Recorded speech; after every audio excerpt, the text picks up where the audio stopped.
समुद्र में माछ धरा उपरे कटकणा 61 दिन पर माछ धरा उपरे लागिला कटकणा आज जून 14 जाए 61 दिन समुद्र में माछ मारिबा उपरे कटकणा जारी करिसेंती राज्य मत्स्य विभाग।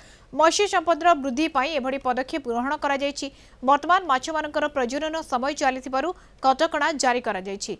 एही 61 दिन केवल 8.5 मीटर दीर्घ पर्यंत पारंपरिक एवं यांत्रिक डंगा व्यतीत समस्त प्रकार ट्रॉलर एवं समस्त प्रकार डंगा को समुद्र में माछ धरा निषेध रही। मत्स्यजीवी को एने सचेतन कराइबा पई सागर मित्र जरिया गाँ गाँव में पोस्टर लगा जाउछि। तेबे सरकार कटकणा पर मत्स्यजीवी मानक रोजगार प्रभावित होबार आशंका रही।